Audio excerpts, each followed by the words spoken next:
Hello बच्चों, this is OP Gupta, your math mentor on this beautiful channel of yours, Mathematica by OP Gupta. So in today's lecture of class 11th mathematics, we are going to discuss the MCQ test based on the topic straight lines. ठीक है बच्चों, इससे पहले हम लोगों ने और भी टॉपिक्स के MCQ test and subjective test आप लोगों के साथ डिस्कस किया हुआ है। अगर आप लोग उन सभी टॉपिक्स के भी टेस्ट देखना चाहते हैं तो इस वीडियो का डिस्क्रिप्शन बॉक्स चेक कर लेना, आपको डिफरेंट चैप्टर्स के एमसीक्यू एंड सब्जेक्टिव टेस्ट के लिंक मिल जाएंगे। ठीक है बच्चों, अब जरा आगे बढ़ते हैं और आप लोगों के साथ मैं एक बहुत ही इंपॉर्टेंट इंफॉर्मेशन शेयर करना चाहता हूं। चलिए जरा, Here is one important information for all of you. अगर आप लोगों ने अभी तक मैथ मिशन बुक्स परचेज नहीं की हैं क्लास 11th के लिए, तो आप लोग किस बात का वेट कर रहे हैं? Math mission book will contain MCQ type of questions. Apart from that, case study questions are also given in the book. Assertion reason type questions are also given in the book. Moreover, for each and every chapter, detailed theory and examples are also provided in the math mission book. In addition to that, for each and every chapter you are going to get subjective type of questions also along with the answer. But if you need step by step detailed solution for each questions given in the math mission book, then you can buy solution of math mission book of class 11th also. Once you are done with your entire syllabus, then you would like to do the sample papers based on the full syllabus for class 11th mathematics. So here we have CBSE sample papers based on Yogya test series. This book will have 8 fully solved sample papers and 3 unsolved sample papers. The link of a few sample papers in PDF can be seen in the description box of this video also. Now if you are wondering how to buy these books, well, you can see the description box of this video for Amazon and Flipkart link. Moreover, to buy the books at discounted price, you can contact us on the given WhatsApp number. Right? So we are on mission, Math Mission. I am very much sure that you all have subscribed to this beautiful channel of yours so that you keep on getting the regular updates of all the videos that I upload on this channel. Moreover, इस video को like करके अपने सभी classmates के साथ भी share कर देना। ठीक है बच्चों, अब चलते हैं और अपने आज के टेस्ट के सॉल्यूशन का डिस्कशन शुरू करते हैं।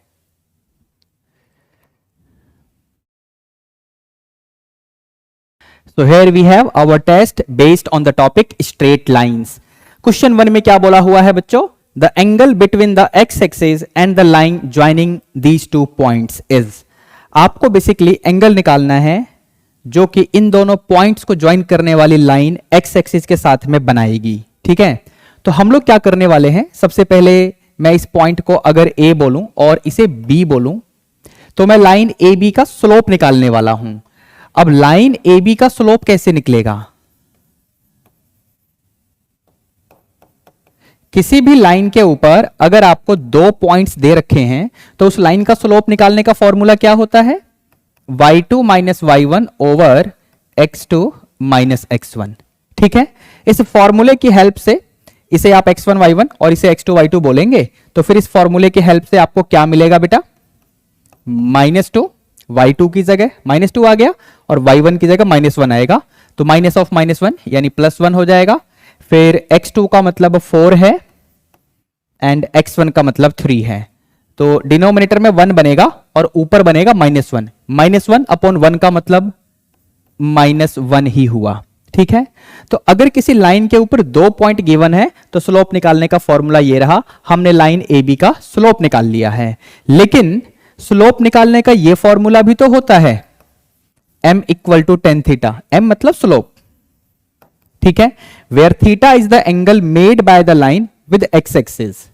अब हमारी जो लाइन ए बी है ना, उसका स्लोप हमको पता है, तो यहां पर m की जगह अगर मैं -1 पुट कर दूं तो यहां से आपको अब थीटा की वैल्यू निकालनी है और यही एंगल आपसे इस क्वेश्चन में पूछा गया है। अब यहां पर टेन थीटा की वैल्यू -1 यानी नेगेटिव आ गई है, इसका मतलब यह हुआ कि एंगल थीटा सेकंड क्वाड्रेंट या फोर्थ क्वाड्रेंट में होगा। लेकिन theta is the angle between a line and x axis, that means ये एंगल फर्स्ट या सेकंड क्वाड्रेंट का ही होना चाहिए। अब मैंने टेन थीटा की वैल्यू नेगेटिव होने की वजह से पहले ही बता रखा है कि एंगल सेकंड क्वाड्रेंट में होगा। सो टेन थीटा की वैल्यू -1 है तो थीटा क्या होगा? As per this quadrant. तो यहां से अगर आपको याद हो तो 10 135 डिग्री की वैल्यू -1 होती है। जिसको याद है बढ़िया, अगर याद नहीं है तो इसको कैसे निकालोगे? ये सब चैप्टर 3 की चीजें हैं, ट्रिग्नोमेट्रिक फंक्शन वाले टॉपिक की चीजें हैं।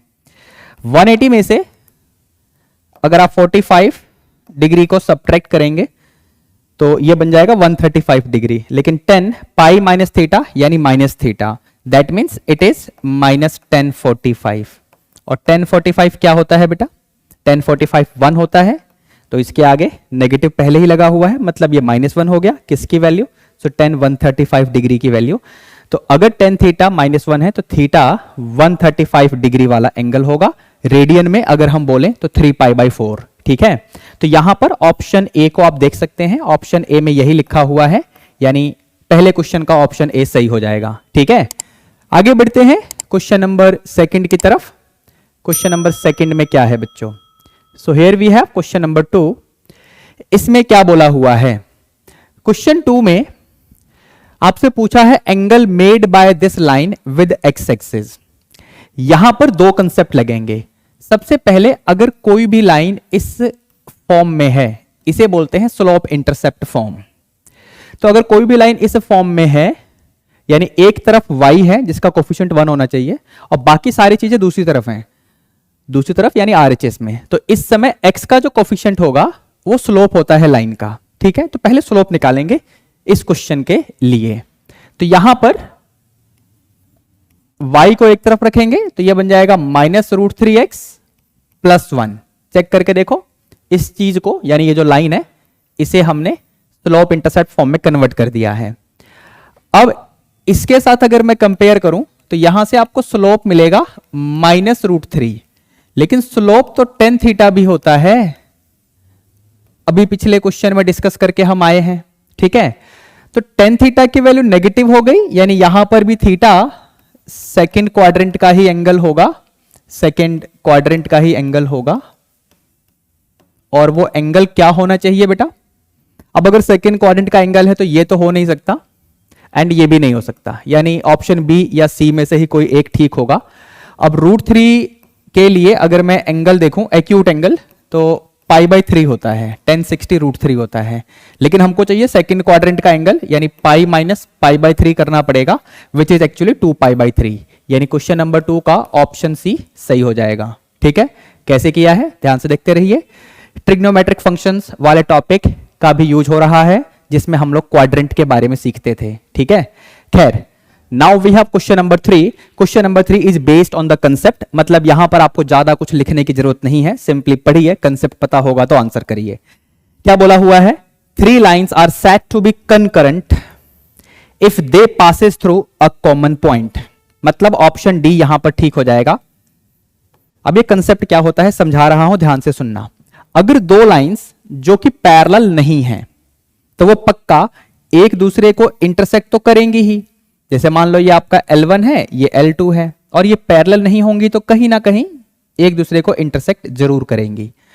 अब ये जो पॉइंट ऑफ इंटरसेक्शन है इन दोनों लाइंस का, इसी पॉइंट से अगर कोई तीसरा लाइन भी पास हो रहा हो तो इस समय ये तीनों लाइन एक कॉमन पॉइंट ऑफ इंटरसेक्शन से पास हो रही हैं। इन तीनों लाइंस को हम बोलते हैं कंकरेंट लाइंस, और ये जो पॉइंट है, पॉइंट ऑफ इंटरसेक्शन, इसे बोलते हैं पॉइंट ऑफ कंकरेंसी। याद रहेगा? ठीक है, फिलहाल पॉइंट ऑफ कंकरेंसी के बारे में यहां बात नहीं करनी थी, जो बात करनी थी वो मैं बता चुका हूं कि इन तीनों लाइंस का एक कॉमन पॉइंट ऑफ इंटरसेक्शन होगा, तब जाके इन तीनों लाइंस को हम कंकरेंट लाइंस बोलेंगे। यही यहां पर पूछा गया था, ऑप्शन डी मैंने पहले ही मार्क कर दिया था, कंसेप्ट बाद में एक्सप्लेन किया। ठीक है, अब चलते हैं क्वेश्चन नंबर 4 की तरफ। क्वेश्चन 4 में क्या है? तो here we have question number 4। क्या बोल रहा है इसमें? The slope of a line whose inclination with the x axis is 120 degree. Slope निकालना है किसी लाइन का जिस लाइन ने एक्स एक्सिस के साथ में ये वाला एंगल बनाया है। तो ये फॉर्मूला लगेगा, क्वेश्चन 1 क्वेश्चन 2 में हम ऑलरेडी डिस्कस कर चुके हैं। यहां एंगल का मतलब है 120 डिग्री। अब इसे फाइंड करना है tan 120 डिग्री, तो इसके लिए ट्रिगो फंक्शन की नॉलेज यूज होगी। ऐसे लिख सकते हैं 120 डिग्री को। अब 10 pi minus theta, pi minus theta, pi मतलब 180 डिग्री, पाई रेडियंस। तो ये सेकंड क्वाड्रेंट हुआ जिसमें 10 नेगेटिव होता है, तो ये बनेगा माइनस का 1060 और 1060 रूट 3 होता है, बाहर नेगेटिव आ ही गया, तो ये आपका स्लोप आ गया। तो स्लोप मतलब ऑप्शन बी को आप यहां पर चेक कर सकते हो, क्वेश्चन फोर्थ का ऑप्शन बी ठीक हो गया। ठीक है बच्चों, आगे बढ़ते हैं क्वेश्चन नंबर 5 की तरफ। क्वेश्चन 5 में क्या बोला हुआ है? तो now we have question number 5 here for all of you. इसमें क्या करना है बच्चों, आपको पॉइंट्स गिवन है A B C and D. A B का स्लोप निकालना है, सी डी का स्लोप निकालना है, और इन दोनों को प्रोडक्ट करके क्या वैल्यू आएगी आपको ये बताना है। ठीक है, तो स्लोप निकालने का फॉर्मूला क्वेश्चन 1 में डिस्कस हो चुका है। अगर दो पॉइंट्स गिवन हो तो उन दोनों पॉइंट्स को ज्वाइन करने वाली लाइन का स्लोप कैसे निकालते हैं? y2 minus y1 upon x2 minus x1 question 1 में डिस्कस हुआ था। तो यहां पर मुझे सबसे पहले स्लोप ऑफ ए बी निकालना है। तो अगर मैं इसे लिख दूं ऐसे, स्लोप ऑफ ए बी, तो y2 माइनस y1 यानी -1 x2 y2 x1 y1 ऐसे बोलेंगे। ठीक है, तो -1 कर दिया मैंने, और 0 -2। ठीक है, अब ऊपर बनेगा -2, चेक करके देखो, और नीचे भी -2 ही है, तो ये बन जाएगा 1। ठीक है, अब slope of C D, C and D, तो इसको x2 y2 और इसे x1 y1 बोल दो। तो 3 माइनस 8 अपॉन 4 माइनस ऑफ -1, तो ऊपर बन रहा है आपका -5, चेक करिए, और नीचे 4 + 1 यानी 5 हो जाएगा, that means it will be -1। अब आपसे इन दोनों स्लोप के प्रोडक्ट की वैल्यू पूछी गई है। तो ए बी का स्लोप है 1 और सी डी का स्लोप है -1, that means it is coming out to be -1 यानी ऑप्शन सी। ठीक है, अगर दो लाइंस के स्लोप के प्रोडक्ट का वैल्यू -1 है, -1 है, तो वो दोनों लाइंस परपेंडिकुलर होती हैं। आज की क्लास में ये फंडा भी कुछ क्वेश्चंस में यूज होने वाला है। यहां पर इस क्वेश्चन में ये तो नहीं पूछा गया था, मैंने फ्री में बता दिया है। फिलहाल ऑप्शन सी मार्क कर लो क्वेश्चन नंबर 5 के लिए। ठीक है, आगे बढ़ेंगे क्वेश्चन नंबर 6 की तरफ। क्वेश्चन 6 ये रहा बच्चों। इसमें क्या करना है हमें? क्वेश्चन 6 में बोला हुआ है slope of a line parallel to y axis. पहले कंसेप्ट की बात करते हैं। यहां दो चीजें हो सकती थी, क्वेश्चन को पूछने के दो अलग अलग तरीके हो सकते थे। कोई भी लाइन है जो कि पैरेलल टू वाई एक्सिस है, जैसे ये कोई लाइन है, it is parallel to y axis. अगर कोई लाइन वाई एक्सिस के पैरेलल है तो इसकी जगह पे ऐसे भी कह सकता था, परपेंडिकुलर टू एक्स एक्सिस। तो जिसको मैंने अंडरलाइन किया ना, उसकी जगह पे ये लिखकर भी सेम क्वेश्चन को आपसे पूछा जा सकता है, आंसर भी सेम ही रहेगा। अब फिलहाल क्योंकि slope of a line parallel to y axis लिखा हुआ था, तो इसके बाद सबसे पहले हमें ये समझना पड़ेगा कि ये परपेंडिकुलर टू एक्स एक्सिस है। ये क्यों समझना पड़ेगा? क्योंकि ये लाइन एक्स एक्सिस के साथ में क्या एंगल बना रही है वो इंपॉर्टेंट है। जब ये वाला एंगल मिल जाएगा जो कि लाइन ने एक्स एक्सिस के साथ में बनाया है, which you can see here is coming out to be 90 degree, या π/2 भी लिख दो, तो ये वाला जो एंगल है इसी को हम स्लोप ऑफ लाइन फाइंड करने में यूज करेंगे, समझे? और आपसे स्लोप पूछा हुआ है, तो यहां पर tan थीटा, थीटा की जगह π/2, tan π/2 1/0 होता है, यानी नॉट डिफाइंड। ऑप्शन डी आप चेक कर सकते हो, क्वेश्चन नंबर 6 का ऑप्शन डी सही हो गया। ठीक है, अच्छा क्वेश्चन है, डायग्राम बना रखा है आपके सामने, देख लो। क्वेश्चन नंबर 7 देखते हैं। क्वेश्चन 7 में क्या बोला हुआ है बच्चों? If 4/9 is the slope of a line L1, ठीक है, then the slope of L2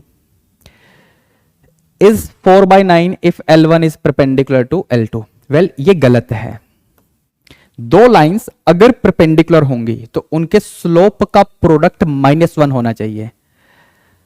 तो L1 का स्लोप ये रहा, अगर L1 और L2 परपेंडिकुलर हैं तो फिर L2 का स्लोप -9/4 आना चाहिए था, क्योंकि 4/9 इंटू -9/4 करोगे तभी तो -1 आएगा। तो ऑप्शन ए को तो हमने इसलिए रिजेक्ट किया। ऑप्शन बी में लिखा हुआ है slope of line L2 is 4/9 if L1 is parallel to L2। ये बिल्कुल ठीक है। दो लाइंस अगर पैरेलल होती हैं तो उनका स्लोप बिल्कुल आइडेंटिकल यानी सेम होता है, यानी यहां पर ऑप्शन बी तो ठीक हो गया, समझ गए। बाकी ऑप्शन सी और डी को देख लो, वो गलत ही होंगे। आगे बढ़ेंगे, अगला क्वेश्चन लेंगे यानी question number 8। So here we have question number 8। इसमें क्या करना है बच्चों, क्वेश्चन 8 में आपको x, y and z 3 point दे रखे हैं, और जो पहला पॉइंट है उसमें x कोऑर्डिनेट मिसिंग है, मतलब स्मॉल a दे रखा है। इसी का वैल्यू आपसे पूछा हुआ है, for what value of a the points are collinear. ये तीनों points x, y, z collinear होंगे। अब अगर 3 पॉइंट्स कोलिनियर होते हैं, जैसे यहां पर x, y एंड z की बात कर रहा है, तो मैं यहां पर स्लोप ऑफ एक्स वाई निकालूं, या स्लोप ऑफ वाई जेड निकालूं, या स्लोप ऑफ एक्स जेड निकालूं। ये तीनों स्लोप सेम आएंगे। Slope of x y will be equal to slope of y z equal to slope of z x भी कर सकते हो, फिलहाल इसी से काम चल जाएगा। अब 2 पॉइंट दे रखे हो तो स्लोप निकालने का फॉर्मूला हमको आता ही है, तो एक्स वाई का स्लोप निकालोगे तो 1 minus of -1 upon 2 minus a. X y line का स्लोप आया। अब वाई जेड लाइन का स्लोप, तो यहां से क्या बनेगा 5 माइनस 1 एंड देन 4 माइनस 2, तो ये बन जाएगा बेटा ऊपर 2, नीचे 2 minus A, now this is 4 और नीचे 2, तो ये बेसिकली आपका 2 ही हो जाएगा, चेक करके देख लो। और फिर आपको मिलेगा 2 upon 2 minus a is equal to 2, या तो क्रॉस मल्टीप्लाई कर लो या पहले 2 से 2 काट दो, वैसे मैं डायरेक्टली करने वाला था बट मैंने किया नहीं। तो ये बनेगा 1 upon 2 minus a is equal to 1। Now you can do the cross multiplication so that you are left with this. आपको ए निकालना है तो साइड चेंज करिए, ए इधर आ जाएगा प्लस ए, और ये 1 उधर भेज दो, तो 2 माइनस 1 दैट इज 1 आ जाएगा। This is your answer which is given in the first option, यानी option A of question 8 is correct. ठीक है, आगे बढ़ते हैं, क्वेश्चन नंबर 9 की तरफ चलते हैं बच्चों। So now you can see question number 9 here. Question 9th में क्या करना है हमें, which of the following represents slope intercept form of equation of line। Again कुछ भी सॉल्व नहीं करना है, डायरेक्ट फॉर्मूला है यहां पर। ऑप्शन ए में ये जो दे रखा है this is intercept form of line, ठीक है, यानी ऑप्शन ए तो ठीक नहीं हो सकता यहां पर, ये वैसे ही गलत है, क्योंकि ये क्या है, this is slope point form of equation of line, option C वाला, और ये जो बी वाला ये कुछ भी नहीं है, मतलब ये वैसे ही गलत है, बट ऑप्शन सी वाला is slope point form of equation of line. Slope m दे रखा है और पॉइंट x1 y1 दे रखा है, ठीक है, बच ये गया, यानी ऑप्शन डी वाला ही यहां पर ठीक हो सकता है, यही ठीक हो सकता है, क्योंकि यहां पर स्लोप m और इंटरसेप्ट c दे रखा है। इसको मैंने क्या बताया था ऑप्शन सी वाले को, this is slope point form of equation of line, और फिलहाल जो यहां पूछा हुआ है ना that is in option D. Option D को मैंने मार्क कर दिया है, बात खत्म। ठीक है, क्वेश्चन नंबर 9 का ऑप्शन डी ठीक हो गया। क्वेश्चन नंबर 10 आपके सामने है, इसका सॉल्यूशन कैसे करेंगे बच्चों। अच्छा क्वेश्चन है, 2 अलग अलग तरीके से डिस्कस करूंगा, ध्यान से सुनना। स्लोप ऑफ दिस लाइन, किसी भी लाइन का स्लोप अगर फाइंड करना है, आज के किसी क्वेश्चन में हमने इसके बारे में डिस्कशन किया था कि अगर किसी भी लाइन का स्लोप निकालना है तो उसको इस फॉर्म में कन्वर्ट कर दो, ठीक है। तो इसके लिए मुझे गिवन लाइन में y को एक तरफ करना पड़ेगा, ठीक है, तो 3y is equal to -2x, check करिए -2x प्लस 9, और y के कोफिशिएंट को 1 भी बनाना होता है, तो 3 से डिवाइड कर दो बोथ साइड, 9/3 यानी 3 हो जाएगा। अब इस चीज को इसके साथ कंपेयर करना है, तो यहां से स्लोप तो आपको मिल गया, no doubt in that means option C यहां पर हम मार्क कर सकते हैं, कोई दिक्कत नहीं है। बट मैंने कहा था 2 मेथड डिस्कस करूंगा। दूसरा मेथड क्या है, देखिए इसमें आपको कुछ काम करना पड़ा, थोड़ा सा मतलब है ना, साइड चेंज करके फिर कुछ डिवाइड वगैरह करना पड़ा, बट अगर कोई भी लाइन ऑलरेडी इस फॉर्म में गिवन है, जनरल इक्वेशन ऑफ लाइन है, ठीक है, तो इस समय इसका स्लोप निकालने का डायरेक्ट फॉर्मूला याद कर लो, x का कोफिशिएंट अपॉन y का कोफिशिएंट और इसे -1 से मल्टीप्लाई कर दो। यहां पर देख लो एक बार ध्यान से, this is general equation of line, general form of equation of line, ठीक है। तो x का कोफिशिएंट क्या है इसमें, चेक करिए, x का कोफिशिएंट 2 है अपॉन y का कोफिशिएंट और -1 से मल्टीप्लाई, यही तो आपने निकाला हुआ है। तो इससे करोगे ना तो डायरेक्टली हो जाएगा, बट डिपेंड ये करता है कि क्वेश्चन इस फॉर्म में गिवन है या नहीं, ठीक है। नॉर्मली इसी फॉर्म में गिवन होता है तो हम डायरेक्टली इस फॉर्मूले से निकाल सकते हैं, minus coefficient of x upon coefficient of y, ठीक है। फिलहाल क्वेश्चन 10th ऑप्शन सी सही हो गया है। आगे बढ़ेंगे क्वेश्चन नंबर 11th की तरफ। तो here we have question number 11। इसमें क्या है बच्चों, the x intercept made by this line is, again इसको हम दो तरीके से कर सकते हैं। सिर्फ x इंटरसेप्ट पूछा है, सिर्फ x इंटरसेप्ट पूछा है, तो लाइन की इक्वेशन में y की जगह 0 रख दो, ये रही लाइन, इसमें y की जगह 0 रख दो। अब कैलकुलेशन करके दिखाना हो, मतलब टाइम पास करना है तो कर लो, डायरेक्टली करना चाहिए, एमसीक्यू सॉल्व कर रहे हो लल्ला जी। तो ये हो जाएगा 4x इक्वल टू 28, आप चेक करिए, तो यहां से आपको x मिलेगा 28/4 यानी 7, यही आपका x इंटरसेप्ट है, दिस इज योर आंसर, ठीक है। ऑप्शन ए यहां पर मार्क कर दो। ये तो पहला मेथड हुआ, ठीक है। एक तरीके से और भी कर सकते हो, कांस्टेंट को एक तरफ शिफ्ट कर दो, एक्स वाई वाले एक तरफ, कांस्टेंट एक तरफ, ठीक है। अब इसी कांस्टेंट को 1 में कन्वर्ट करना है तो इस कांस्टेंट से दोनों तरफ डिवाइड करना पड़ेगा। तो 4x प्लस 7y अपॉन 28 और ये 28/28 है ना, जो कांस्टेंट था उसको 1 में कन्वर्ट करना है तो उसी से डिवाइड मार दिया मैंने दोनों तरफ, LHS में भी RHS में भी, ये 1 हो जाएगा। यहां 4x/28 यानी x/7 प्लस 7y/28 यानी y/7 चौके 28 यानी 4 आ जाएगा, और ये 1।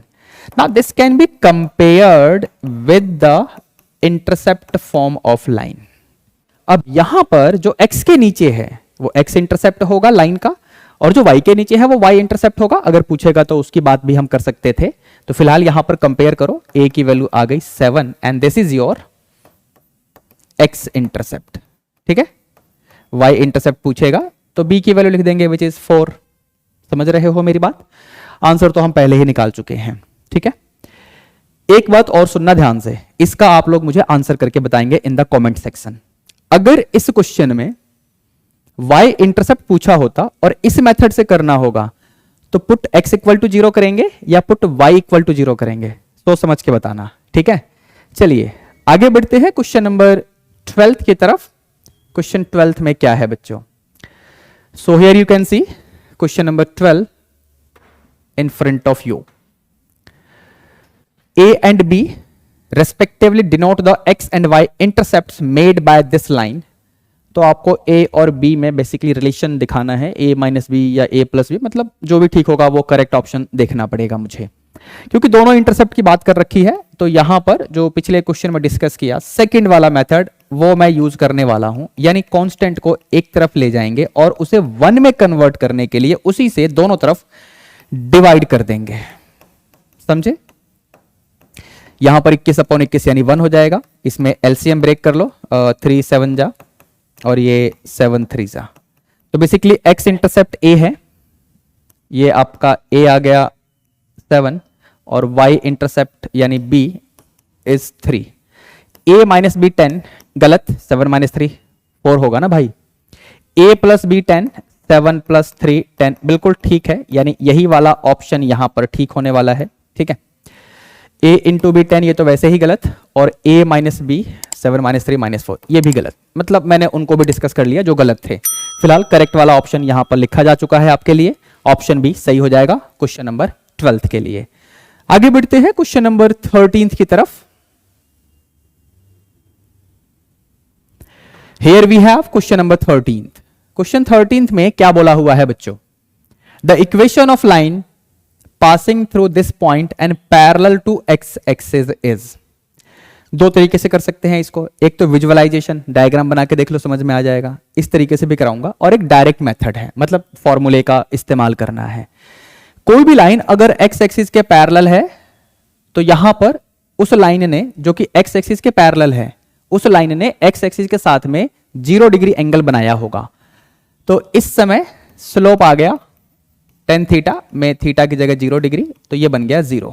स्लोप मिल गया मुझे लाइन का, पॉइंट आपके सामने ही है, तो y minus y1 equal to slope x minus x1। ऐसे कर लो, कोई दिक्कत नहीं है ना, ये डायरेक्ट फॉर्मूला है। अगर आपको स्लोप पता है और लाइन के ऊपर एक पॉइंट पता है तो हमको पॉइंट तो पता ही है, y माइनस y1, स्लोप हमने अभी निकाला, और x माइनस x1। तो basically this will give you y equal to 5, है ना, y माइनस 5 इक्वल टू 0 आ जाएगा, तो y इक्वल टू 5 लिख सकते हो, यानी ऑप्शन सी यहां पर ठीक हो जाएगा। अब जैसे कि मैंने कहा कि इसको हम विजुअलाइज भी कर सकते हैं, मतलब डायग्राम बना के भी समझ सकते हैं। कैसे, सुनना ध्यान से। x एक्सिस, y एक्सिस, 2,5 यानी x की जगह 2 एंड y की जगह 5। यहां पर एक पॉइंट है, ये वाला पॉइंट, सपोज अगर मैं इसको पॉइंट A बोल दूं तो ये आपका पॉइंट A है, ठीक है, this is your point A। आपकी लाइन यहीं से पास हो रही है और पैरेलल टू x एक्सिस भी है, ठीक है। तो x एक्सिस के पैरेलल एक लाइन मैंने ऐसे ड्रॉ कर दिया, ये आपका लाइन है जो कि पॉइंट A से पास हो रहा है, जिसके कोऑर्डिनेट्स हमें गिवन है 2,5। अब ध्यान से सुनना, पॉइंट A के लिए x कोऑर्डिनेट 2 है और y कोऑर्डिनेट 5 है। इस पूरी लाइन के ऊपर कौन से वाला कोऑर्डिनेट कभी चेंज नहीं होगा? ये जो लाइन L है जो कि A से पास कर रहा है, तो लाइन L के ऊपर कौन सा कोऑर्डिनेट, x कोऑर्डिनेट या y कोऑर्डिनेट, कौन सा कोऑर्डिनेट कभी चेंज नहीं होगा? सोच के देखो, x कोऑर्डिनेट चेंज होता रहेगा बट y कोऑर्डिनेट चेंज नहीं होगा, y कोऑर्डिनेट फिक्स रहेगा, यानी y इक्वल टू हमेशा 5 रहेगा। ये रहा आपका आंसर, समझ गए? ठीक है, चलिए क्वेश्चन 13 का हमने ऑप्शन तो पहले ही आपको बता दिया था। क्वेश्चन 14 को देखते हैं। क्वेश्चन 14 में इसी का एप्लीकेशन है, जो मैंने अभी आपको समझाया ना, इसी के जैसे करना होगा। यहां पर दो तरीके से यहां भी करके दिखा दूंगा आपको।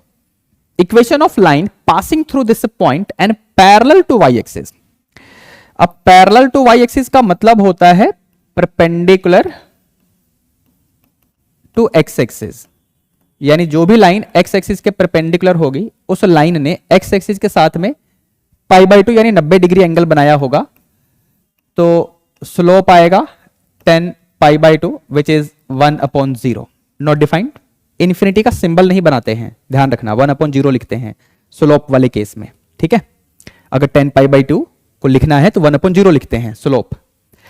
अब पॉइंट आपको दे ही रखा है, ये रहा फॉर्मूला, क्वेश्चन 13 में डिस्कस हुआ ही था। तो y माइनस y1 स्लोप क्या है बच्चों? तो 1/0, और x माइनस x1 तो ये माइनस ऑफ -2 हो जाएगा, यानी ऐसे लिखोगे। ये क्रॉस मल्टीप्लाई करो तो 0 इंटू वाई माइनस 5, 0 से किसी को भी मल्टीप्लाई करोगे शून्य हो जाएगा, 1 इंटू पूरा ब्रैकेट वाला, यानी ऐसे रहेगा।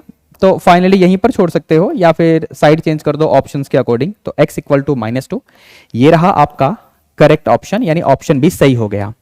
अब इसको डायग्राम से कैसे करेंगे? अगर कोई दूसरा मेथड देखना है, जैसे एमसीक्यू है, विजुअलाइज करना है आपको, तो देखते हैं यहां पर, जैसे मैंने पिछले क्वेश्चन में डिस्कस किया,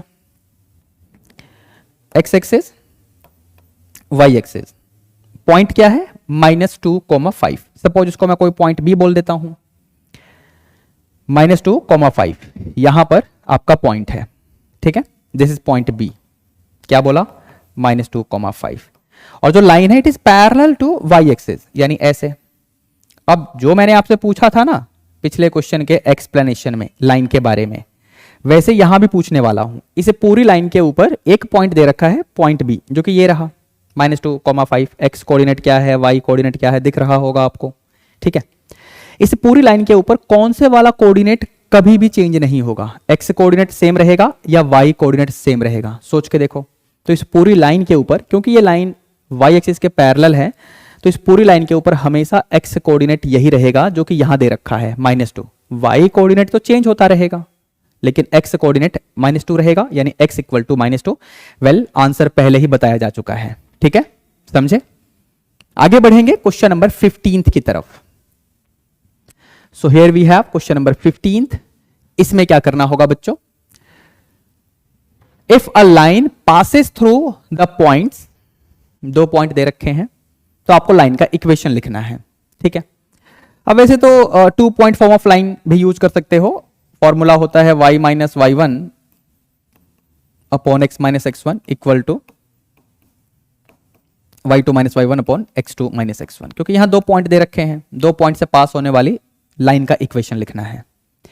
तो इस फॉर्मूले से डायरेक्टली कर लो, 2 पॉइंट फॉर्म ऑफ लाइन बोलते हैं इसको, 2 point form of equation of line, ठीक है। अगर ऐसे नहीं करना चाहते हो तो सबसे पहले दोनों पॉइंट का इस्तेमाल करते हुए इस लाइन का ना स्लोप लिख लो, ये स्लोप हो जाएगा। तो फिर y minus y one equal to slope यानी m bracket x minus x one, slope point form of equation of line, उस वाले फॉर्मूले को यूज कर लेना जैसे आपका मन करे। चलिए फिलहाल शुरू करते हैं, हम इसी फॉर्मूले को यूज करेंगे। तो ये x1 y1 बनेगा, तो y प्लस 4 हो जाएगा, चेक कर लो बेटा, और ये x प्लस 1 हो जाएगा। 3 माइनस ऑफ माइनस 4, चेक करके देखिए, डायरेक्ट लिख रहा हूं 7, और डिनोमिनेटर में 0 माइनस ऑफ माइनस 1 यानी 0 प्लस 1, यानी ऐसे क्रॉस मल्टीप्लाई करेंगे, ये 7 ही रहेगा, क्रॉस मल्टीप्लाई करो, 7x plus 7 is equal to y plus 4।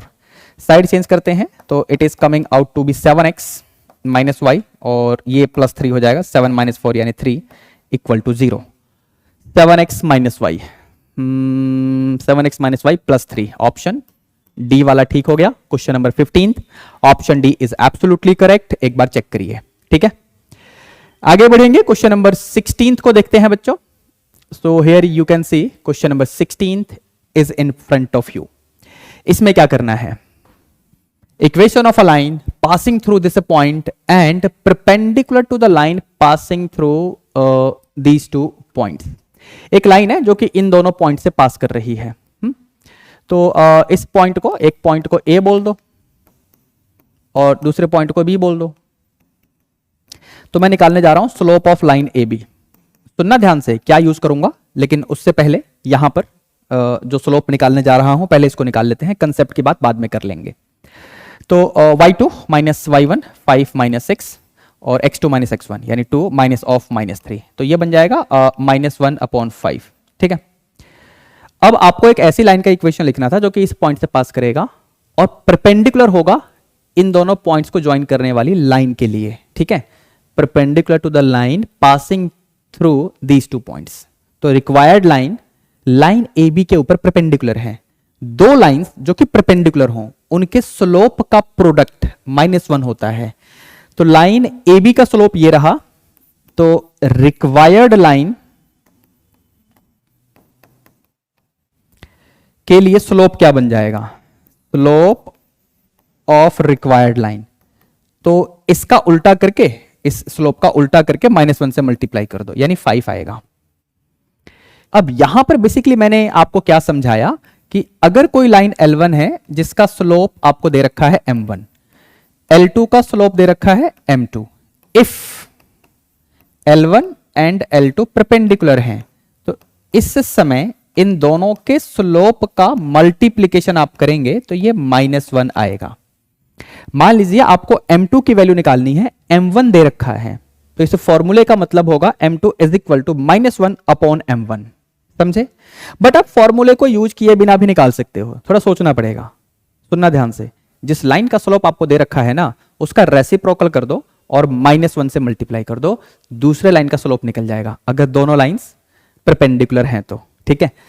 तो एक लाइन का स्लोप दे रखा था, इसका रेसिप्रोकल करके -1 से मल्टीप्लाई कर दिया है, समझ गए। दूसरे लाइन का स्लोप मिल गया अगर दोनों लाइन परपेंडिकुलर हैं तो, क्वेश्चन में बोल तो रखा है, ठीक है। तो बेसिकली हमें यहां पर रिक्वायर्ड लाइन का स्लोप तो मिल गया और रिक्वायर्ड लाइन का पॉइंट ये रहा, तो y minus y one equal to slope x minus x1, तो माइनस ऑफ -3 यानी ऐसे हो जाएगा। सॉल्व कर लेते हैं, y minus 5 is equal to 5x plus 15, ठीक है। और यहां पर हर ऑप्शन में y पहले दे रखा है, मतलब y को एक तरफ रखेंगे, 5x 15 प्लस 5 यानी 20, तो ऐसे आएगा 5x plus 20 equal to y equal to 5x plus 20, यानी ऑप्शन ए क्वेश्चन नंबर 16 का सही हो गया। एक बार ध्यान से देखिए, ठीक है। आगे चलेंगे अगले क्वेश्चन यानी क्वेश्चन नंबर 17 की तरफ। क्वेश्चन 17 में क्या है बच्चों, so now you can see question number 17 is here for you. क्या बोला हुआ है? अ line L passes through this point and cuts off intercepts on the axes which are equal in magnitude but opposite in sign. Then the equation of line L is.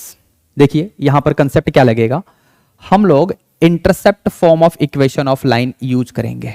तो ये होता है formula intercept form of line का, ये वाला x intercept, ये वाला y intercept.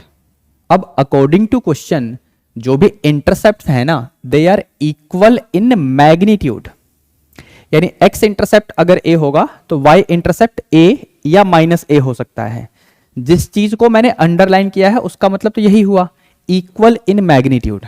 तो x इंटरसेप्ट a है तो y इंटरसेप्ट भी a हो सकता है या फिर माइनस a हो सकता है y इंटरसेप्ट. लेकिन जैसे ही क्वेश्चन में आगे पढ़ोगे तो यहां लिखा हुआ है बट अपोजिट इन साइन. इसका मतलब यह हुआ कि अगर मैंने बोला कि x इंटरसेप्ट a है तो इसका सीधा सा मतलब यह हुआ कि y इंटरसेप्ट पहली बात तो सेम मैग्नीट्यूड का होना चाहिए तो प्लस माइनस a होगा. लेकिन दूसरी बात अपोजिट इन साइन बोला है तो फिर पक्का माइनस a होना पड़ेगा. समझ गए? अब इस फॉर्मूले के according, intercept form of line के अकॉर्डिंग, इक्वेशन ऑफ लाइन जो आपकी आने वाली है वो आएगी x upon x intercept plus y upon y intercept equal to 1. यहां पर सिंप्लीफाई कर लेंगे, इनफैक्ट a से मल्टीप्लाई कर दो पूरे में तो x minus y is equal to a आ जाएगा. ये जो लाइन L है ना, लाइन L की बात हो रही थी, ये पास कर रहा है इस वाले पॉइंट से. तो ये पॉइंट इस इक्वेशन को, अगर मैं इसे इक्वेशन फर्स्ट बोल दूं तो ये पॉइंट इसे सेटिस्फाई करेगा. ठीक है, तो x की जगह 3 और y की जगह 4 डाल देंगे तो यहां से बेसिकली मुझे a की वैल्यू मिल जाएगी. मैंने स्टेटमेंट बोल दिया है, लिखा नहीं है. क्या बोला मैंने? Because this line passes through the point 3,4, therefore this point will satisfy this equation of line that we have obtained. in terms of a मिला है तो क्या हुआ, हमने पॉइंट को यहां पर डाल दिया x की जगह और y की जगह जो भी कोऑर्डिनेट थे वो डाल दिए. a की वैल्यू आ चुकी है, बस आपका काम हो चुका है. रिक्वायर्ड इक्वेशन ऑफ लाइन आ जाएगी x minus y is equal to a का मतलब है -1. ऑप्शन देखते हैं, x equal to y plus 1. ये ठीक नहीं हो सकता, अगर यहां से x निकालोगे तो y -1 आएगा. ठीक है, तो यहां पर देखो ऑप्शन बी में क्या है, y is equal to x plus 1. जरा साइड चेंज करके देखना, x plus 1 is equal to y, यानी ऑप्शन बी वाला यहां पर ठीक है. चेक कर लो बेटा, question 17 option B is correct. ठीक है, आगे बढ़ेंगे, क्वेश्चन नंबर 18 की तरफ चलते हैं. क्वेश्चन नंबर 18 में क्या है? So here we have question number 18. क्या बोला हुआ है? Equation of perpendicular bisector of the line segment joining the points. इसे पॉइंट ए बोलो और इसे पॉइंट बी बोलो. क्वेश्चन को ध्यान से समझना. पॉइंट ए मिल गया, ठीक है, एक पॉइंट बी है. पहले कंसेप्ट सुनना फिर बात करेंगे हम लोग. यहां पर ये जो लाइन है ए बी, लाइन सेगमेंट हो गया, इसका मुझे मिड पॉइंट चाहिए. यहां पर कहीं आएगा, मान लो मिड पॉइंट सी है, तो ये मिड पॉइंट सी निकलेगा कैसे? मिड पॉइंट फॉर्मूले से. क्या होता है? x1 plus x2 upon 2 comma y1 plus y2 upon 2. Midpoint फॉर्मूले से यहां पर हम पॉइंट सी को निकाल लेंगे. तो सी कैसे निकलेगा देख लो जरा, 0 और ये -4 यानी -2 आ जाएगा. चेक कर लो, और ये 2 आएगा, 3 प्लस 1 यानी 4 अपॉन 2. डन, पॉइंट सी मिल गया. क्यों निकाला इसे?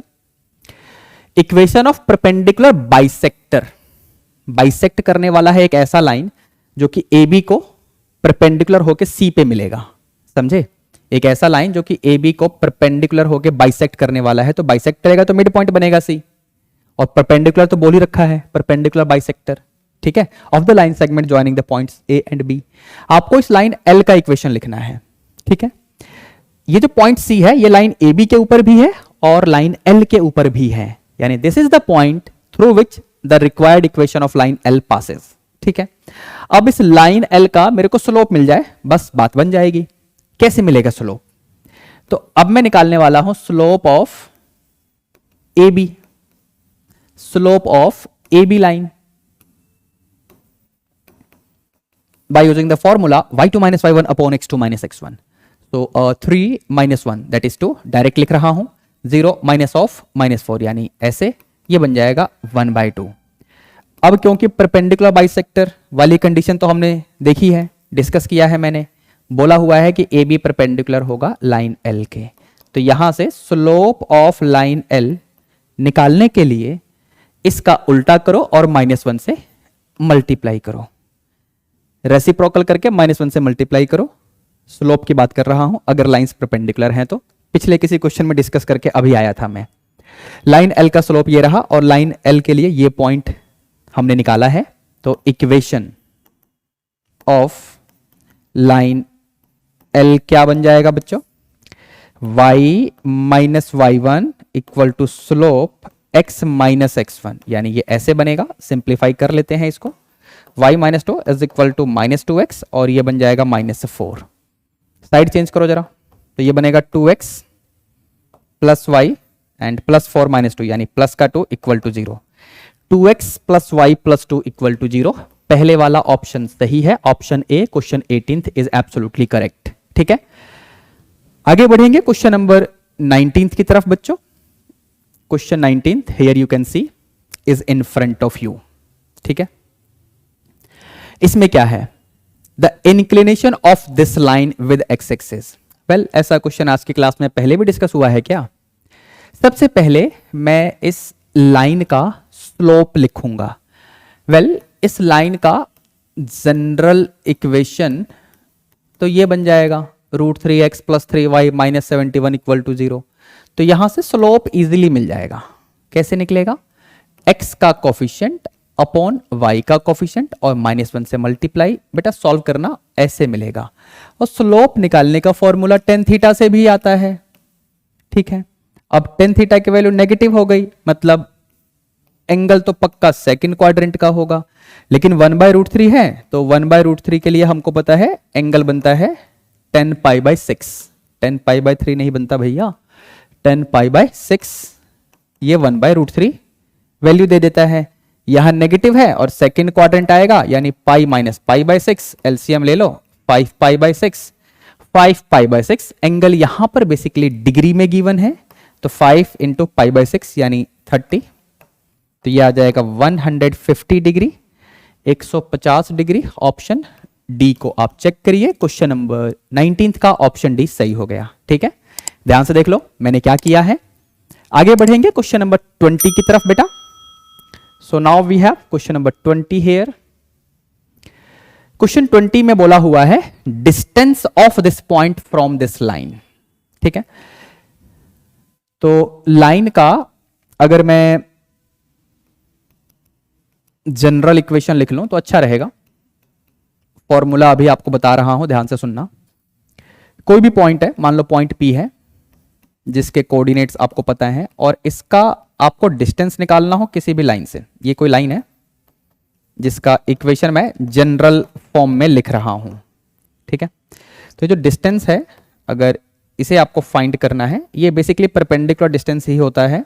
किसी भी पॉइंट का डिस्टेंस किसी लाइन से निकालोगे तो वो परपेंडिकुलर डिस्टेंस ही होता है, अनलेस स्टेटेड अदरवाइज। तो इस डिस्टेंस d की वैल्यू निकालनी हो तो क्या करना है, लाइन का जो भी इक्वेशन है ना, लाइन का जो भी इक्वेशन है जनरल फॉर्म वाला, ठीक है, LHS वाला पूरा लिख दो। इसमें x और y की जगह पॉइंट के जो गिवन पॉइंट है उसके x and y coordinate replace कर दो। ठीक है, मॉडुलस ले रखा है क्योंकि डिस्टेंस है, नेगेटिव नहीं आएगा। डिनोमिनेटर में √a² + b²। a और b क्या है बेटा, यहां पर आप देख सकते हो a और b क्या है, x एंड y के कोफिशिएंट हैं, तो उनके स्क्वायर का सम लिया, पूरे का अंडर रूट कर दो, ये डिस्टेंस आएगा। और क्योंकि डिस्टेंस है तो यूनिट्स में आएगा। न्यूमरेटर में मॉडुलस क्यों लगा रखा है बता दिया मैंने, डिस्टेंस है इसलिए मॉडुलस लगा रखा है। आपके क्वेश्चन में x1 y1 का मतलब ये रहा, लाइन की इक्वेशन ये रही, तो यहां पर जो डिस्टेंस फाइंड करना है क्या लिखोगे, 3x1, x1 का मतलब तो -1 है, प्लस b, y1 का मतलब 3 है, और फिर c यानी -1 मॉडुलस, और नीचे अंडर रूट में a² यानी 3 का स्क्वायर 9 हो जाएगा, और b² यानी 4 का स्क्वायर यानी 16 हो जाएगा। इसको सॉल्व करते हैं तो ये ऊपर बनने वाला है -3, और ये 4 3 12 -1, और इस पूरे का मॉडुलस भी है ध्यान से, और नीचे हो जाएगा 9 + 16 यानी 25, 25 का रूट यानी 5, तो नीचे आ गया 5, ऊपर बनेगा 12 माइनस 4 यानी 8 का मॉड यानी सिंपली 8। तो ये आपका डिस्टेंस है। आंसर को यूनिट्स में डिक्लेयर करेंगे 8/5 units. Option B question number 20 mark करके देख लो, मैंने तो मार्क कर दिया है। ठीक है, आगे बढ़ते हैं, क्वेश्चन नंबर 21 की तरफ चलते हैं बेटा। क्वेश्चन नंबर 21 ये रहा आपके सामने। इसमें क्या बोला हुआ है हमें, if this line is parallel to x axis, तो आपको k की वैल्यू बतानी है। कोई भी लाइन अगर एक्स एक्सिस के पैरेलल है तो इसका स्लोप 0 होगा। कोई भी लाइन अगर जनरल फॉर्म में गिवन है तो इसका स्लोप निकालने का डायरेक्ट फॉर्मूला मैंने आपको बताया था, x का कोफिशिएंट अपॉन y का कोफिशिएंट। y का कोफिशिएंट देखो यहां पर नेगेटिव भी है, ठीक है, तो माइनस ऑफ 4 माइनस के स्क्वायर। x का कोफिशिएंट अपॉन y का कोफिशिएंट और पूरे को -1 से मल्टीप्लाई करते हैं, तो effectively this will B k minus 3 upon 4 minus के स्क्वायर। ये जो माइनस है और ये माइनस हमने प्लस कर दिया। Now this slope must be equal to 0, क्योंकि इसी लाइन के बारे में बात की गई है कि that this line is parallel to x axis.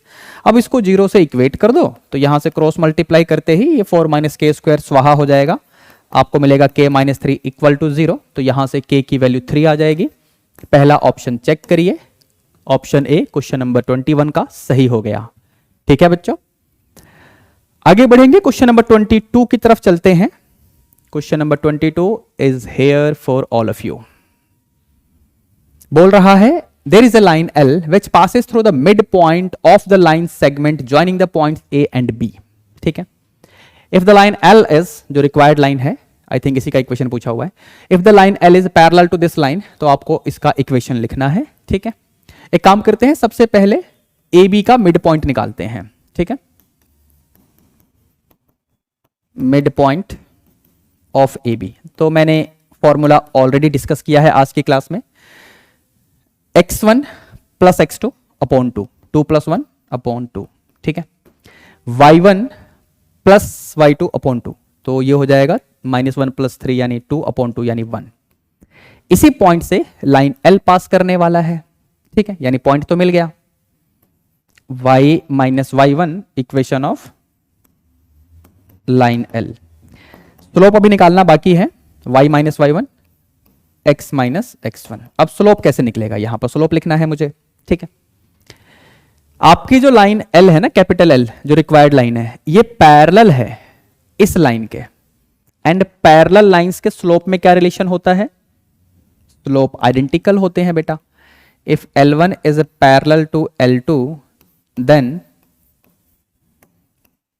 Slope of first line will be same as slope of second line. L1 के स्लोप को M1 बोल दो, L2 के स्लोप को M2 बोल दो। ठीक है, अब इसका स्लोप पहले निकाल लेते हैं, तो इसका स्लोप निकालने के लिए y वाले को एक तरफ कर दो, ये हो जाएगा देखो ऐसे, साइड चेंज कर लो। ठीक है ना, तो इसको कंपेयर कर लो y equal to mx plus c के साथ, यहां से स्लोप मिल गया 3। यही स्लोप इस लाइन L का भी होगा, क्योंकि ये जो लाइन L है इसके साथ में पैरेलल हो रही है, तो यहां पर स्लोप की वैल्यू 3 पुट कर दो बेटा। अब कर लो कैलकुलेशंस, तो y minus 1 is equal to ये बनेगा 3x माइनस 9/2। ठीक है, अब यहां से क्रॉस मल्टीप्लाई करते हैं, ये बन जाएगा 2y minus 2 is equal to 6x minus 9। ठीक है, साइड चेंज करते हैं, 6x माइनस 2y और ये प्लस 2 होगा, -9 प्लस 2 यानी माइनस का 7 is equal to 0। 6x minus 2y, 6x minus 2y minus 7 equal to 0, यानी ऑप्शन सी यहां पर ठीक हो गया क्वेश्चन नंबर 22 के लिए। ध्यान से देखो। ठीक है, आगे बढ़ेंगे क्वेश्चन नंबर 23 की तरफ। क्वेश्चन नंबर 23 ये रहा बच्चों, इसमें क्या है, if the image of a point in this line mirror is this point, तो आपको p का वैल्यू निकालना है। p यहां पर x का कोफिशिएंट है, इसे पॉइंट p बोल दो, इनफैक्ट p नहीं बोलूंगा वरना कंफ्यूजन हो जाएगी, इसे a बोल दो और इसे b बोल दो। लाइन L तो है ही, ठीक है, ये आपकी लाइन है बेटा, कंसेप्ट सुनना ध्यान से। ये आपका लाइन है, इस पॉइंट ए का इमेज लेना है इस लाइन के अंदर। तो यहां से एक परपेंडिकुलर ड्रॉ करो, लाइन के जितना ऊपर उतना ही नीचे लेकर आना है। तो ये आपका पॉइंट बी है जो कि इस समय इमेज का काम करेगा। इस क्वेश्चन को दो तरीके से सॉल्व कर सकते हैं, दोनों बातें डिस्कस करूंगा, ध्यान से सुनना। सबसे पहले आप ए बी का मिड पॉइंट निकालो। तो ये है मिड पॉइंट, अगर मैं इसको सी बोल दूं तो सी के कोऑर्डिनेट्स कैसे मिलेंगे, 3 प्लस -1/2, यानी ये हो जाएगा बेसिकली 1, चेक करके देख लो। और फिर y1 प्लस y2/2, तो 8 - 4 यानी 4/2 करोगे, यानी ऐसे। ये जो पॉइंट है इस लाइन के ऊपर पक्का होने वाला है ना। तो अब यहां पर सेटिस्फाई करवा दो, इस पॉइंट को इस लाइन में सेटिस्फाई करवा दो। तो x की जगह पे 1 और y की जगह पे 2, दैट इज इक्वल टू 7। तो p इंटू 1 यानी p हो जाएगा, ये 6, तो 7 - 6 यानी 1। तो p इक्वल टू 1, यानी इस क्वेश्चन का ऑप्शन बी ठीक हो जाएगा। ये तो हुआ पहला मेथड, ठीक है। और कैसे कर सकते हो, सुनना ध्यान से। ये जो लाइन है ना, इसका स्लोप क्या होगा, इसका स्लोप x का कोफिशिएंट अपॉन y का कोफिशिएंट और -1 से मल्टीप्लाई, आ गया स्लोप। ए बी का भी स्लोप निकाल लो, स्लोप ऑफ ए बी, और फॉर्मूला आपको पता ही है, y2 - y1 upon x2 - x1। तो -4 और -8 यानी माइनस का 12 हो जाएगा, अपॉन -1 - 3 यानी ये बनेगा माइनस का 4। तो इसको सिंप्लीफाई करोगे, माइनस माइनस कट गया, 4 3 = 12। अब क्योंकि हमने ये परपेंडिकुलर होने की बात कही थी यहां पर, तो basically slope of this line into slope of this line has to be -1। आज की क्लास में कई बार डिस्कस हुआ है, दो लाइंस अगर परपेंडिकुलर हैं तो उनके स्लोप का प्रोडक्ट क्या होता है, -1 होता है। यहां से 3 और 3 कट जाएगा, -p इक्वल टू -1। तो यहां से p क्या आएगा, अब निकाल लो अपने आप। ये सेकंड मेथड है स्लोप का यूज करके। यहां पर कैसे किया था आप वीडियो को दोबारा देख लेना, ठीक है। फिलहाल यहां पर सही ऑप्शन ऑप्शन बी हो जाएगा। आगे बढ़ेंगे क्वेश्चन नंबर 24 की तरफ। Here we have question number 24. Question number 24 में क्या बोला हुआ है, the equation of the base of an equilateral triangle is this and the vertex is 2, -1. मान लेते हैं वर्टेक्स A है, ट्राइंगल को ABC बोल देंगे, ठीक है, और ये है 2, -1। तो इसका जो अपोजिट साइड है उसका इक्वेशन दे रखा है आपको, x + y - 2 = 0। मैंने जनरल फॉर्म ऑफ लाइन लिखी है, इसमें 2 को इधर ले आया तो -2 = 0 हो गया। इस लाइन का जनरल फॉर्म लिख दिया है, क्यों लिखा है बताऊंगा, ठीक है। आपसे पूछा है length of the side of this triangle, equilateral triangle है। यहां से ना एक परपेंडिकुलर ले आओ, एक सेकेंड, यहां से एक परपेंडिकुलर ड्रॉ किया मैंने, ठीक है। इसको डी बोल दो, ये जो पॉइंट है AD परपेंडिकुलर BC। AD की वैल्यू हम निकाल सकते हैं by using the formula where we have to find the distance of a point x1 y1 from a line ax plus by plus c equal to 0। तो formula क्या होता है, ax1 plus by1 plus c modulus में upon √a² plus b²। आज की class में use हो चुका है। तो यहां पर AD अगर हम निकालेंगे तो A और B का मतलब 1 है, ठीक है। तो 1 × 2 यानी 2 रहेगा, 1 × x1 प्लस B की जगह 1 यानी b × y1, तो ये -1 रहेगा। और c की जगह तो पहले से ही -2 है, मॉडुलस अपॉन √ में a² प्लस b², तो 1 का स्क्वायर प्लस 1 का square, and this comes out to be numerator में -1 का modulus which is going to be +1 और नीचे हो जाएगा √ में 2। AD इस समय लेंथ ऑफ परपेंडिकुलर भी है इस इक्विलेटरल ट्राइंगल के लिए, क्योंकि हमने परपेंडिकुलर ड्रॉ किया था। अगर इस ट्राइंगल के साइड लेंथ को मैं स्मॉल a से रिप्रेजेंट कर दूं तो हमारे पास एक डायरेक्ट फॉर्मूला भी होता है लेंथ ऑफ परपेंडिकुलर निकालने का, विच इज √3/2 × साइड लेंथ। अब इससे कंपेयर करके आपको side length of the triangle बड़े आराम से मिल जाएगा। क्रॉस मल्टीप्लाई करिए, इसको देखने के लिए बोल रहा हूं। तो 2/√2, 2/√2, ठीक है, into 1/√3 is equal to a। Once you do the simplification, ऊपर बनेगा √2, नीचे √3 पहले से ही है, ये आपका a हो गया। और इसे आप चाहो तो 2/3 दोनों को अंडर रूट में ऐसे करके लिख दो, तो 2/3 रूट में यूनिट्स, यानी ऑप्शन ए क्वेश्चन नंबर 24 के लिए ठीक हो जाएगा। ध्यान से देखिए मैंने क्या किया है बच्चों, ठीक है। आगे बढ़ेंगे क्वेश्चन नंबर 25 की तरफ। Now we have question number 25। क्या बोला हुआ है? A ray of light passing through this point reflects on the x axis at a point A and the reflected ray passes through this point, then the coordinates of A will be। Diagram बनाते हैं, ठीक है।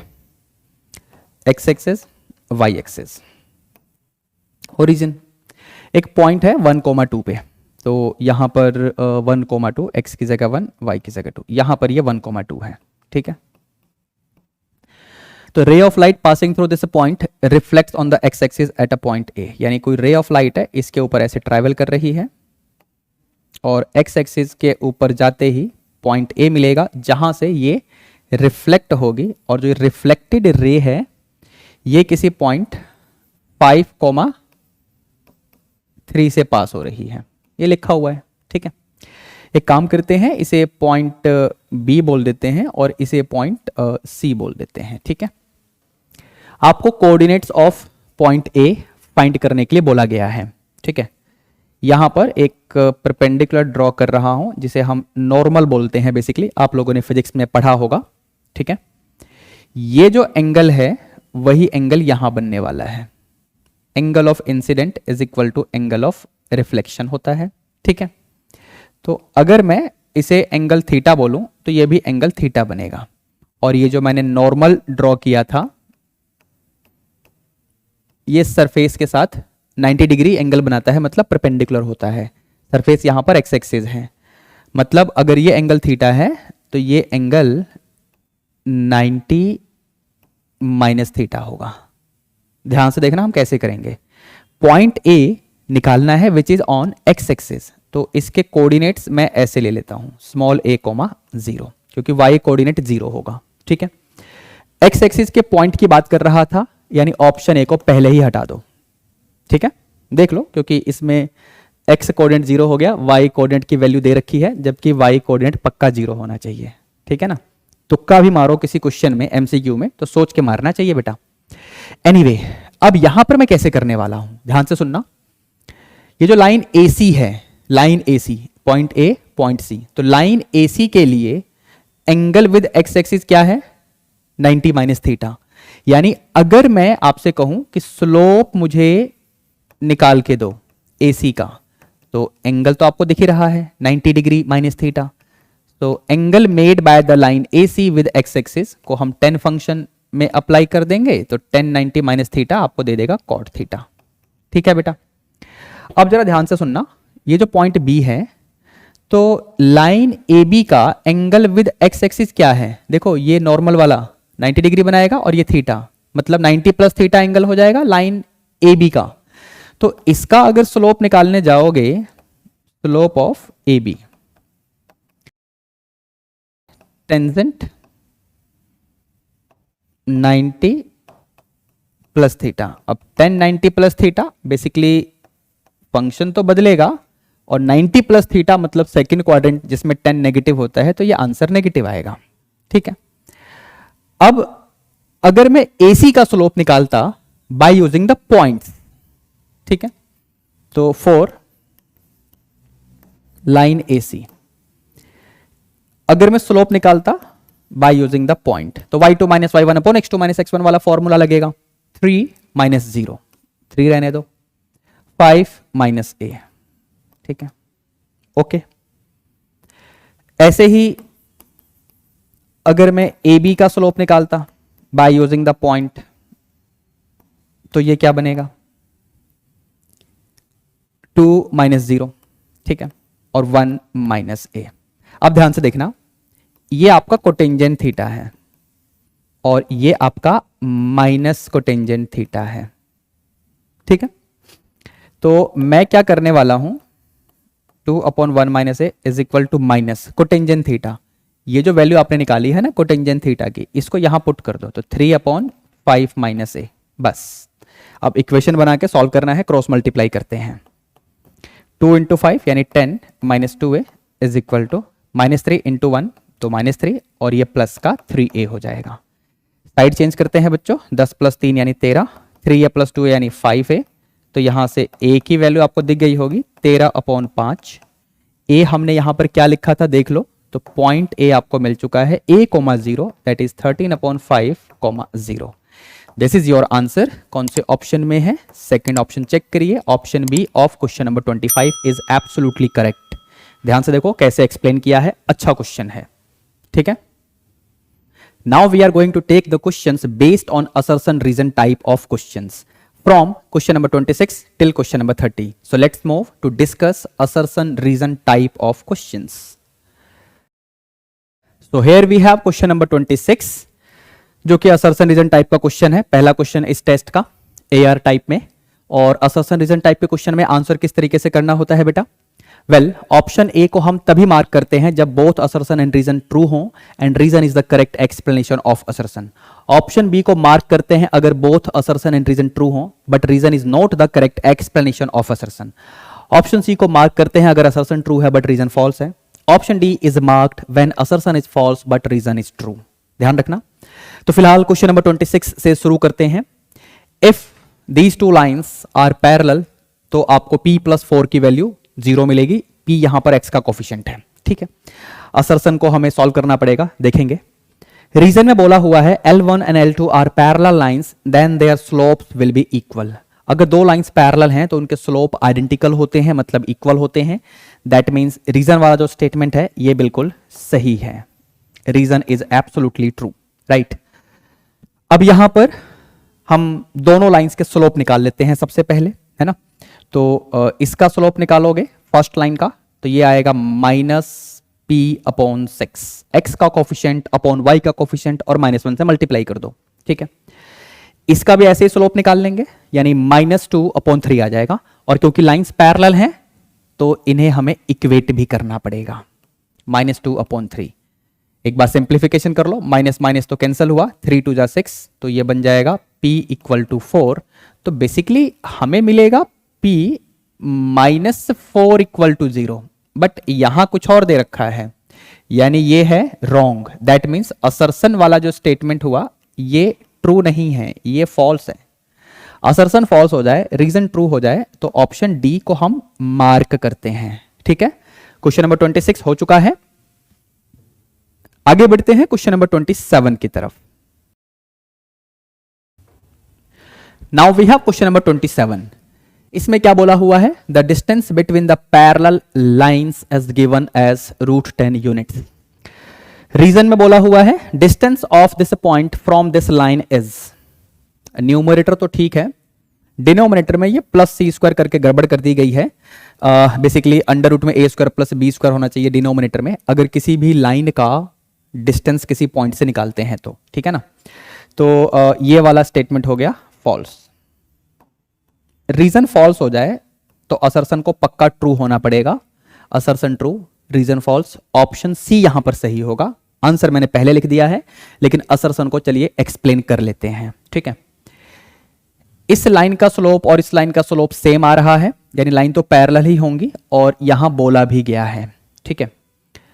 Line को हम लोग convert करने वाले हैं in the slope intercept form. तो पहली लाइन को लिख लेते हैं, तो 3y = -x।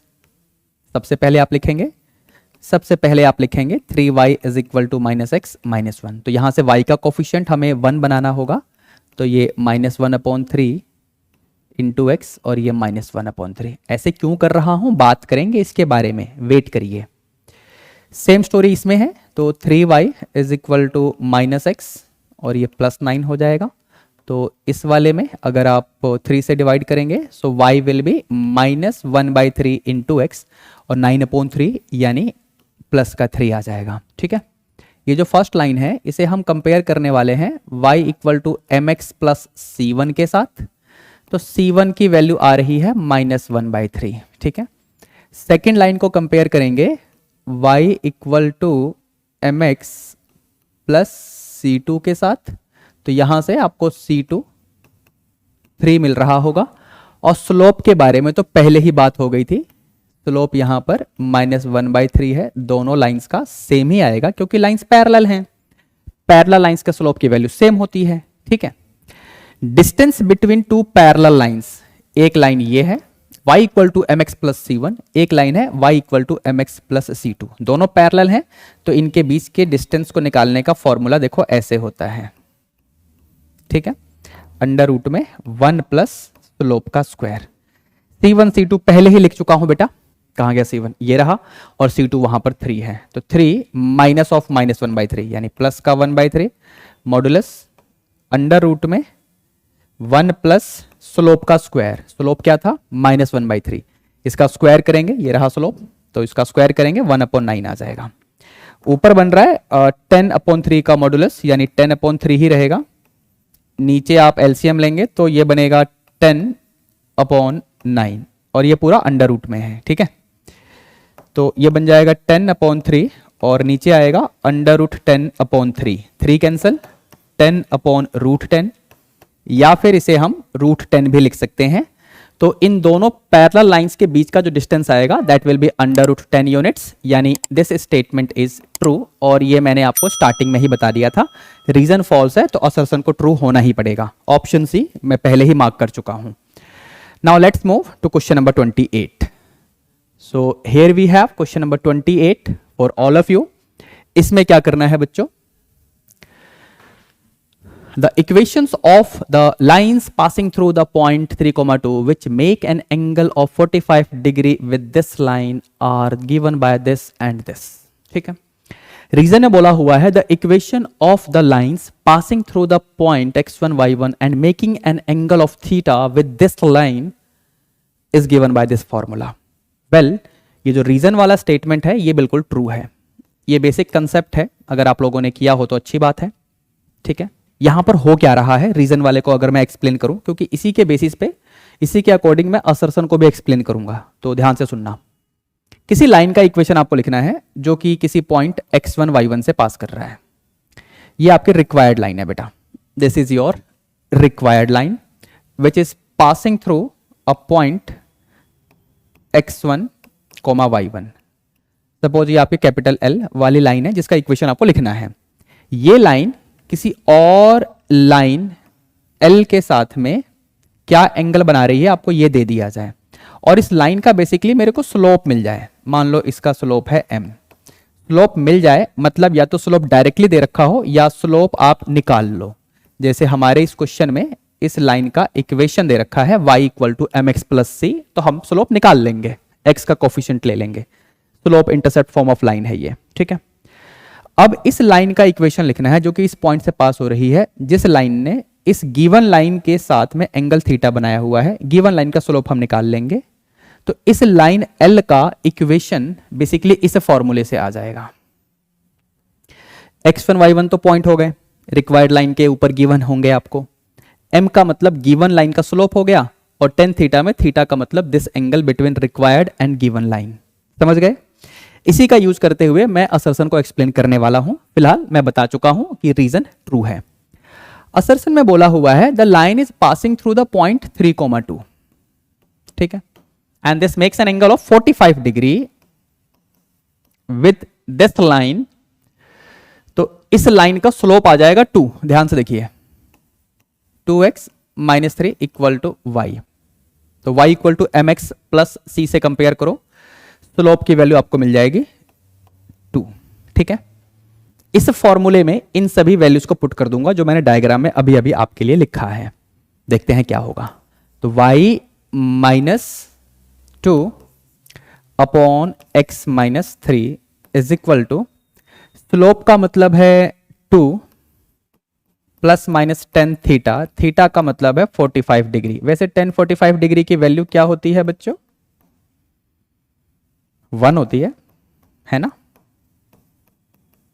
बढ़िया। This will B 2 plus minus 1 और ये होगा 1 माइनस प्लस 2 इंटू 1045 यानी 1। ठीक है, अब 1 बाई 1 इसमें हम एक साइन लेंगे ऊपर वाला, एक साइन लेंगे नीचे वाला। तो let me take the first one, y minus 2 upon x minus 3, now that is equal to 2 plus 1 यानी 3 अपॉन 1 माइनस 2 यानी माइनस 1। इसको सॉल्व करेंगे, वेट करिए। अब दूसरा लेना है y minus 2 upon x minus 3 is equal to 2 minus 1 that is 1 upon 1 plus 2 यानी 3। समझे? एक बार यहां पर हमने लिया 2 प्लस 1 अपॉन 1 माइनस 2 वाला केस, फिर इसमें लिया 2 माइनस 1 अपॉन 1 प्लस 2 वाला केस। ठीक है, ये 2 इंटू 1 2 हो जाएगा डिनोमिनेटर में। इसको सिंप्लीफाई करेंगे, ये माइनस 3 बनेगा। तो y minus 2 is equal to minus 3 यानी माइनस का 3x और माइनस 3 इंटू माइनस 3 यानी प्लस का 9। अगर हम साइड चेंज करें, क्या कोई मैच हो रहा है यहां पर? ये 3x इधर आ जाएगा plus y and then minus 2 minus 9 यानी माइनस का 11 इक्वल टू 0। तो एक लाइन तो हमको मिल गया। ठीक है, 3x plus y minus 11 equal to 0। इसको देखते हैं, this is 3y 3 to 6 equal to x minus 3। ठीक है, साइड चेंज करते हैं, x माइनस 3y और 6 माइनस 3 यानी प्लस का 3 हो जाएगा equal to 0। x minus 3y plus 3 equal to 0 यानी ये भी ठीक है। तो कहने का मतलब ये हुआ कि रीजन वाला जो स्टेटमेंट है ना, this is also absolutely true and moreover reason के स्टेटमेंट में जो भी लिखा हुआ है इसी का यूज करके हमने असर्शन को एक्सप्लेन किया है। That means both assertion and reason will be true and reason is the correct explanation of assertion. यानी यहां पर ऑप्शन ए को मार्क करेंगे क्वेश्चन नंबर 28 के लिए। ठीक है, काफी अच्छा क्वेश्चन है। क्या सिखाया है मैंने, ध्यान रखना। क्वेश्चन नंबर 29 की तरफ चलते हैं बच्चों। क्वेश्चन नंबर 29 ये रहा हमारे लिए। क्या बोल रहा है असर्शन में? The slope of any line perpendicular to x axis is always 0। कोई भी लाइन जो कि एक्स एक्सिस के परपेंडिकुलर है, परपेंडिकुलर टू एक्स एक्सिस, तो बेसिकली ये लाइन अगर एक्स के परपेंडिकुलर है तो यहां पर जो एंगल बना वो बना 90 डिग्री यानी pi by 2। Angle made by any line with X axis अगर थीटा है तो स्लोप निकालने का फॉर्मूला है tan थीटा। तो थीटा यहां पर पाई बाई 2 हो गया। tan पाई बाई 2 बेसिकली 1/0 यानी नॉट डिफाइंड होता है, बट हम लिखते हैं 1/0, इसको बोलते हैं नॉट डिफाइंड। अब इसने जो लिखा हुआ है असर्शन में, दैट मीन्स असर्शन का स्टेटमेंट हो गया फॉल्स। अगर असर्शन फॉल्स है, रीजन पक्का ट्रू होगा, यानी ऑप्शन डी यहां पर मार्क कर दो पहले ही। अब जरा रीजन को समझ लेते हैं क्या बोला हुआ है। Acute angle theta between two lines L1 and L2 whose respective slopes are M1 and M2 is given by this formula। well, बिल्कुल ठीक है, मतलब रीजन में जो स्टेटमेंट है वो सही है। असर्शन का पहले ही हमने बता दिया है और आंसर भी डिक्लेयर कर दिया है। अब क्वेश्चन नंबर 30 को देखते हैं। Question number 30 which is going to be the last question of today's class. क्या बोला हुआ है? If 3 points lie on a line, मतलब ये तीनों पॉइंट्स बेसिकली कोलिनियर हैं, तो ये कंडीशन बननी चाहिए। ठीक है, देख लेते हैं जरा, असर्शन को चेक करेंगे। रीजन में जो लिखा हुआ है, this line makes an angle of 60 degree with positive direction of x axis. Well, इसको इजीली निकाल लेंगे, तो पहले इसी को कर लेते हैं। y equal to √3x plus 8, मतलब इसको कंपेयर करोगे y equal to mx plus c के साथ, तो यहां पर स्लोप की वैल्यू आपको मिल जाएगी √3 और स्लोप निकालने का फॉर्मूला होता है tan theta, where theta is the angle made by the line with x axis. तो यहां से आपको थीटा मिल जाएगा 60 डिग्री। ठीक है, तो this line makes an angle of 60 degree with positive direction of x axis, मतलब this statement is absolutely true. Reason तो सही है, असर्शन को देखना पड़ेगा। एक काम करते हैं, इन तीनों पॉइंट्स को नाम दे देते हैं, इसे A, इसे B और इसे C बोल देते हैं। अब क्योंकि ये तीनों point A, B, C collinear हैं, तो हम स्लोप वाला कंसेप्ट यूज करेंगे। Slope of AB will be same as slope of AC, या स्लोप ऑफ BC भी लिख सकते हो। मैं AC लिख लूं, कोई दिक्कत तो नहीं होनी चाहिए। AB का स्लोप निकालेंगे, पॉइंट आपके सामने है, तो y2 माइनस y1 यानी सिंपली B रहेगा, और x2 माइनस x1 यानी A माइनस H। AC का स्लोप निकालेंगे, ए और सी, तो k माइनस जीरो यानी सिंपली k रहेगा, k माइनस जीरो, और फिर नीचे जीरो माइनस एच यानी माइनस का h आ जाएगा। ठीक है, कोई दिक्कत? ठीक है, क्रॉस मल्टीप्लाई करो बेटा, तो ये क्या बनने वाला है आपका, this will be minus B H equal to A K minus H के। ठीक है, इसको ऐसे लिख लेते हैं, ए के प्लस बी एच इधर ले गया और एच के को इधर ले आओ, यानी प्लस का एच के हो जाएगा। दोनों तरफ एच के से डिवाइड कर दो, एच के से डिवाइड करना है, तो a k plus b H upon H k, और यहां एच के अपॉन एच के यानी 1 हो जाएगा। इसमें एलसीएम ब्रेक करो, ए के अपॉन एच के यानी A upon H, B H upon H K, H कटा, बी अपॉन के छोड़कर गया, now that is equal to 1। तो यहां दे रखा है A upon H plus B upon K equal to 1, that means ये बिल्कुल ठीक है, यानी असर्शन भी ट्रू हो गया। तो असर्शन भी ट्रू है, रीजन भी ट्रू है, both assertion and reason are true, but reason is not the correct explanation of assertion, यानी इस क्वेश्चन में ऑप्शन बी को हम as a correct answer mark कर देंगे। ठीक है बच्चों, here is one important information for all of you. अगर आप लोगों ने अभी तक मैथ मिशन बुक्स परचेज नहीं की हैं क्लास 11th के लिए, तो आप लोग किस बात का वेट कर रहे हैं? Math mission book will contain MCQ type of questions. Apart from that, case study questions are also given in the book. Assertion reason type questions are also given in the book. Moreover, for each and every chapter, detailed theory and examples are also provided in the math mission book. In addition to that, for each and every chapter you are going to get subjective type of questions also along with the answer. But if you need step by step detailed solution for each questions given in the math mission book, then you can buy solution of math mission book of class 11th also. Once you are done with your entire syllabus, then you would like to do the sample papers based on the full syllabus for class 11th mathematics. So here we have CBSE sample papers based on Yogha test series. This book will have 8 fully solved sample papers and 3 unsolved sample papers. The link of a few sample papers in PDF can be seen in the description box of this video also. Now if you are wondering how to buy these books, well, you can see the description box of this video for Amazon and Flipkart link. Moreover, to buy the books at discounted price, you can contact us on the given WhatsApp number. Right? So we are on mission, Math Mission. I hope आप लोगों को पूरा lecture अच्छे से समझ में आ गया होगा। तो देर किस बात की, फटाफट इस वीडियो को लाइक करके अपने सभी क्लासमेट्स को भी शेयर कर दो और इस चैनल को भी सब्सक्राइब कर लेना, ताकि हर इंपॉर्टेंट वीडियो की अपडेट आप लोगों को टाइम टू टाइम मिलती रहे। ठीक है बच्चों, चलिए मिलते हैं नेक्स्ट लेक्चर में। Till then be good, take care, all the best, bye bye.